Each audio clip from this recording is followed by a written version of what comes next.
ঘুমের আগে বালিশে মাথা রেখে মনে মনে একটি আমল করুন। একজন সাহাবীকে আমলের জন্য 3 বার বিশ্বনবী জান্নাতের সুসংবাদ দিয়ে দিয়েছেন। মনে রাখবেন, ঘুমের আগে মনে মনে এই আমলটি করা যায়। এই আমলটি যদি আমরা করতে পারি, আল্লাহ রাব্বুল আলামিন জান্নাতের সুসংবাদ দিয়েছেন এই আমলের কারণে 3 বার বিশ্বনবীর মাধ্যমে। সুতরাং এই আমলটা অনেক বেশি গুরুত্বপূর্ণ। এই আমলগুলো আমরা অনেক সময় সিনসিয়ারলি করি না, যার কারণে এর ফাদিলা থেকে আমরা বঞ্চিত হই। মনে রাখবেন, সাহাবে کرام তাদের জীবনকে সাজাতেন আমলের মাধ্যমে। এই আমল দিয়ে যদি আমরা জীবন সাজাতে পারি, আল্লাহ রাব্বুল আলামিন আমার জীবনকে বারাকা দিয়ে ভরপুর করে দিবেন। আমরা যদিও এটা অনেক সিনসিয়ারলি নিই না। এই আমলটি আল্লাহর হাবিব ইসলাম থেকে এসেছে। একদা আল্লাহর হাবিব ইসলাম একটা দার্সের মতো করে এইভাবে বসেছিলেন, সাহাবে একরামের সামনে আলোচনা করছিলেন। আল্লাহর হাবিব বললেন, এই মুহূর্তে যে সাহাবী দার্সে উপস্থিত হবে, মসজিদে নববীতে উপস্থিত হবে, ওই সাহাবী জান্নাতি। সাহাবা একরাম লক্ষ্য করলেন, একজন সাহাবী উপস্থিত হলেন। দ্বিতীয় দিন আল্লাহর হাবিব আবার বললেন, এখন যে ব্যক্তি উপস্থিত হবে সেই ব্যক্তি জান্নাতি। বিশ্বনবী ইসলামের সাহাবীরা লক্ষ্য করলেন, দ্বিতীয় দিনও একই ব্যক্তি উপস্থিত হয়েছেন।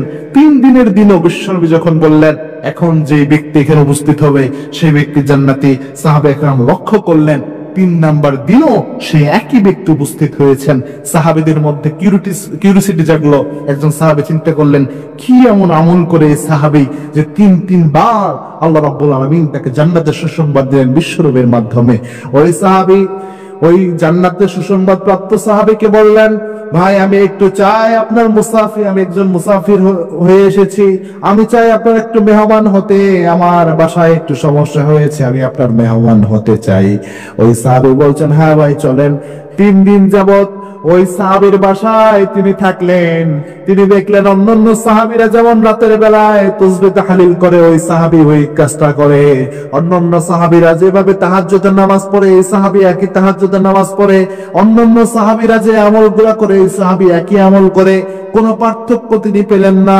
3 দিন থাকার পর তিনি জিজ্ঞেস করলেন, ভাই আমি আপনার কাছে এসেছিলাম, বিশ্বনবী 3 বার আপনাকে জান্নাতের সুসংবাদ দিয়েছে, কোন আমলের জন্য আপনি এই সুসংবাদ পেলেন এটা জানার জন্য এসেছিলাম। আমি বুঝতে পারলাম না কোন আমলে আপনার এত বারাকা আল্লাহ দিলেন, কোন আমলে এই ফজিলত আল্লাহ রাব্বুল আলামিন আপনাকে দিয়েছেন বুঝলাম না। 3 দিন আপনার কাছে থাকলাম।